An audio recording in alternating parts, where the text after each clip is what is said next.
Alright, day 29 is done. I'm back. Haven't showered yet. Tomorrow and the day after, not on the schedule. Plan on going in late. Long day. Oh, okay. On the bottom of the screen. What was it? 743 entries into the Sunday special and over 32,000 to first place. Keep getting more and more entries every week. It was like 650, 660, 7 something, 743 today.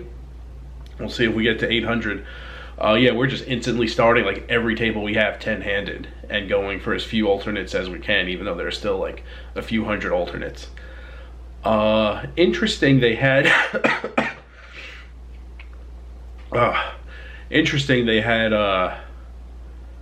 apparently enough dealers such that they had me deal cash, and lately they're not asking. Not that I would say no, but really that's what this video is going to be about.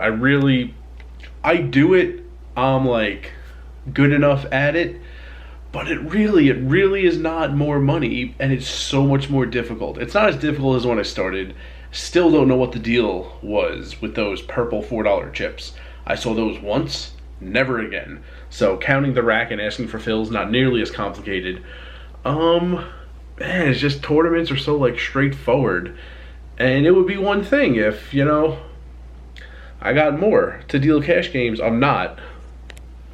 But I still do it whenever they ask, or like today where they don't really ask, they just tell me start dealing cash. It is good practice though for anything in the future, because I would have a real tough time thinking of a room. I can in Vegas. I don't know every room out in the country, but in Vegas, I don't know if there would be a more difficult room to deal cash. Just so many games, so many stakes, so many kills. I don't know if any of them are a full kill. Most are a half kill, and a kill, if you don't know, raises the stakes for like a hand.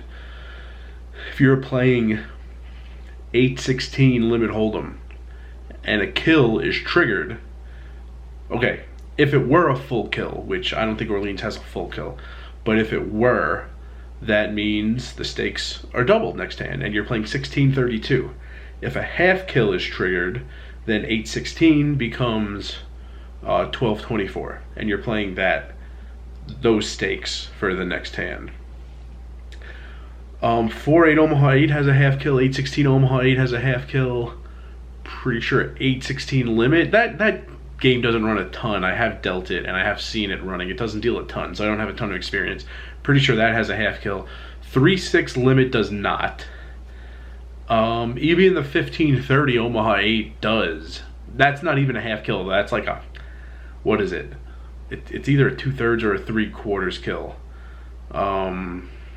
Yeah, I think it's a 3/4 kill. They're playing, instead of 30, it's 40, the next hand. And if you're asking, how is a kill triggered? In Limit Hold'em, it's the same player winning consecutive hands. In Orleans, I'm pretty sure it's any 2 consecutive hands if each had a flop. In Omaha 8, it's a scoop. So either no low as possible and one player wins the whole pot, or a high and a low are both possible and the same player wins both halves of the pot. The thing is, it's not even the same amount of big bets. 4-8 Omaha 8, the kill is triggered at $60, which is, what's 60 divided by 8? 7.5. 7.5 big bets. In 8-16 Omaha 8, it's triggered at $100, which isn't even the same amount of big bets. That's 7.25 big bets. Also complicated when everyone in those games talks in terms of chips. So in 4-8, it's not a big deal because everyone's using $1 chips. In 8-16 Omaha 8, everyone's using $2 chips. In 15-30 Omaha 8, everyone's using $5 chips.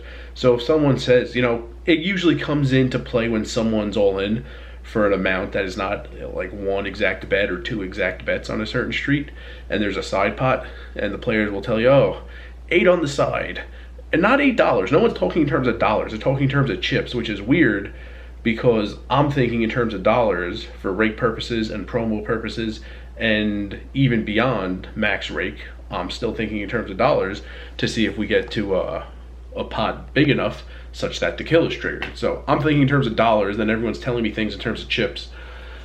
Anyway, my point of all this is great experience because of how difficult it is. I really don't know if there's a room like Bellagio. How easy is it to deal Bellagio?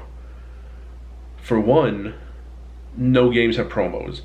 Also, a lot of the bigger games, the high stakes limit games, all the no limit, 5-10 and higher, those are time rake. The dealer sits, takes the rake, and that's it. So after the first like 10 seconds, there's no promo money to think of. There's no rake to think of. You don't have to be counting the size of the pot for any kill purposes. Like, man, that must be so easy. So anyway, I don't know if it's like the most difficult, but it's definitely up there. So it's great experience, and I am getting better at like, you know, knowing what a fill is like. Different games, you're giving away different chips and you're asking for different chips. Memorizing the kills, even though it says on the plaque, it's better to, you know it before I sit down.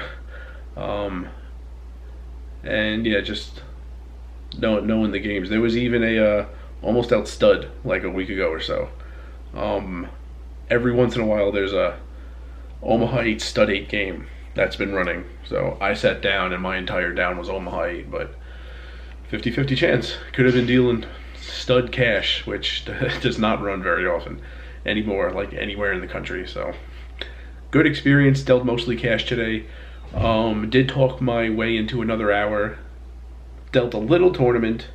Interesting, actually left table 57 in the tournament in the temp area. They said, you know, you're dealing cash now. Went to deal cash. This was funny. So it was like in the middle of the down because I had to wait for the push to come through. Then when I stood up, a floor was there and said, you're dealing cash now. So when that happened, when that happens, it's a few minutes into the down. Like it can't happen so seamlessly that instantly I'm in the cash lineup. So I'm usually like I walk over there and I take like half of a break. And then I come back. So the guy who runs the whole room was over there. He's the one who like made the decision for me to deal cash. And he was looking at the lineup and the dealers they had, and he was talking with the floor, and then he told me, all right, you could pick any string you want. There were like 4 strings, like 4 rows of numbers on the board. Each string, you know, you deal that table, then that table, then that table, then that table, then you have a break, and then you go to the next one. And he told me, you could pick whatever one you want. You're going to go on half a break, and then you're going to come back, and you're going to start one of these strings. And I the bottom one, which started with table 18. Said, all right, take half a break. When you come back, push into 18. So that's what I did. Took a break, came back, sat in 18. Then, like, after 2 or 3 hands, another dealer came and said, you know, I was in the wrong place. I thought I got to pick, and I told someone. So then a floor who I'd never seen before told me, yeah, you went to the wrong table. Go here instead. Don't think I went to the wrong table.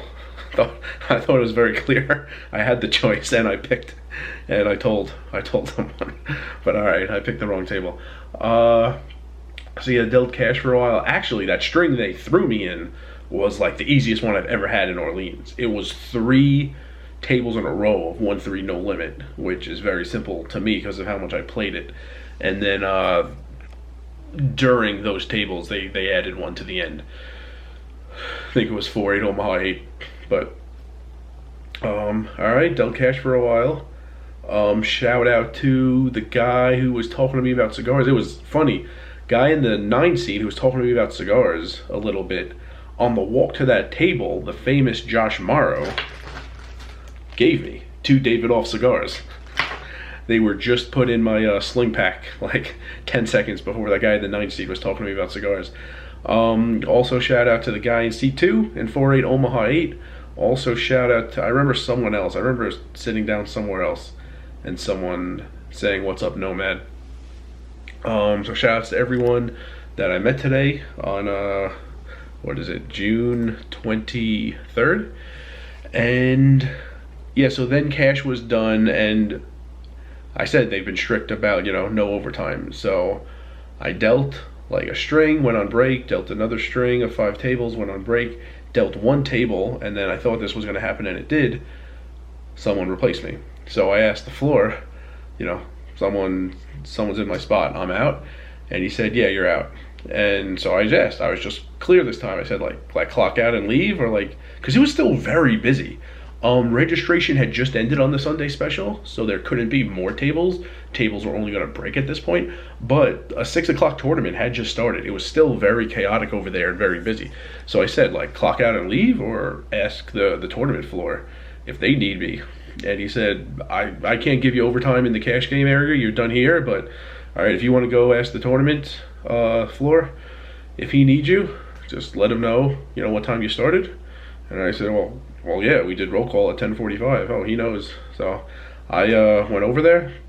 I got another hour on the clock. Might have been able to stay for a little more, but at that point, the Sunday special tables were only breaking. Actually, it was funny. I went right back to table 57. 4 of the players were the same as when I left to deal cash 6 hours ago. So yeah, dealt 57, pushed 58. And there's only 59 tables, so they break in that order. 59 was the first table to break once registration closed, and then once I got to 58, 58 broke, and then while I was just closing up the table, putting the decks in order, and throwing out the garbage and pushing the chairs in, the table I had just been on, 57, broke also. So a lot of all-ins, it's no limit, a lot of all-ins. So tables were breaking. I think I could have went on break and come back and push the top and gotten a little more time. It was debatable, and I'd already been there a while, and I got that extra hour, and then I kind of, in the same vein as how I talked my way into getting an extra hour, kind of talked my way to being off the clock at that point.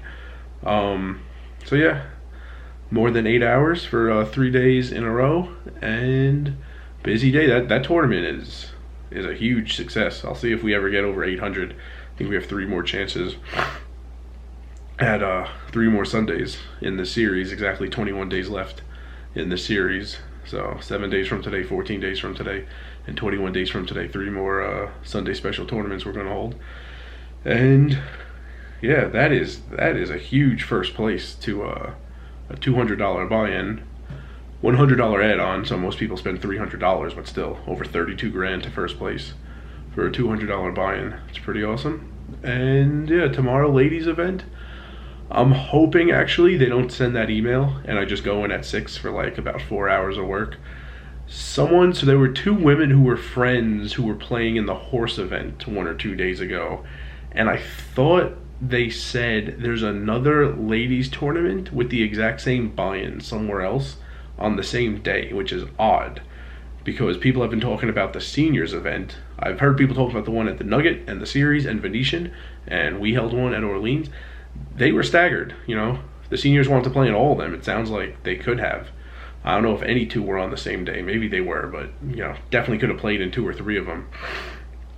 It's weird that 2 ladies events are the same start time and same buy-in and same day, but hoping it works out for me that it's not too busy, that half of all the people who want to play in this event go to Orleans, and half go to the other room that's holding it, and we don't get that email it's crazy busy in the early afternoon, and I could sleep in a little bit and just go in the evening for a few hours. As much as I would like a lot of hours, that day off Tuesday was nice, and I would like to kind of have half a day off tomorrow. So guess that's gonna wrap it up. Yeah, cash, I don't think I talked about this as much as I wanted, but I see the video's getting really long. Cash, I will make that video and the numbers will be clear. It's not a massive sample I have, but all I could do is just look at the data I have. I can't make up any more than I have. I'm not gonna just erase some and ignore some. I'm making more dealing tournaments pre-tax. It is not a debate. There are numbers. I make more dealing tournaments. Post-tax, it's less clear. but it's also just so much easier. It is so easy. It is so much easier. Like today, I thought it was just going to be a long day of dealing the Sunday special, a no limit tournament. It is so much easier to deal 8 hours of a no limit hold'em tournament than 8 hours of a mix of different stakes of limit, different stakes of no limit, different stakes of Omaha 8, possibly dealing stud 8 with all the promo questions I need to field, and I don't even know the answers, barely, and all the kills, and all the promo calculations, and all the rate calculations, and all the times I'm like worried because the dealer before me, especially today, it seemed like her least favorite thing in the world was getting fills. Like every time I sat down, I had to get one, and sometimes I was like really close to like running out of chips. I mean, the danger wasn't that like I wouldn't be able to run the game. It just would have been that in a few instances I just would have been dropping $1 chips. Like the $1 chips I was taking off the table in 3-6 limit and in 4-8 Omaha 8, which it's better than nothing, but I mean that's why we have $2 chips to drop down the promo shoot and sometimes the rate shoot. And like it was getting very close because there's like just 1 or 2 chip runners, sometimes like 20-25 tables going. Just it takes a while. So that could be one of my best things, dealing cash.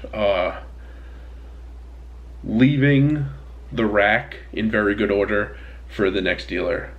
I try to make it such that the next dealer never needs to ask for a fill.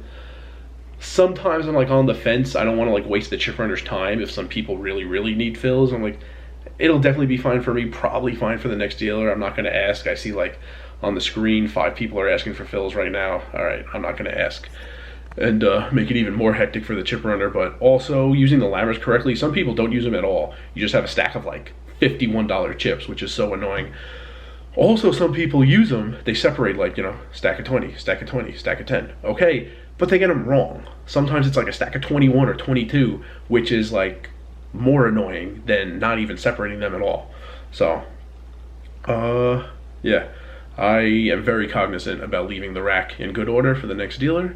It's just another thing that's, you know, you need to do it in cash games, and it's not even a thought in the tournament area. So anyway, very long video, but felt like it was worthwhile information. Yeah, I haven't been up for like taking walks around the neighborhood and whatnot. I know the scenery's getting a little boring. I do have 4 cigars from 2 viewers.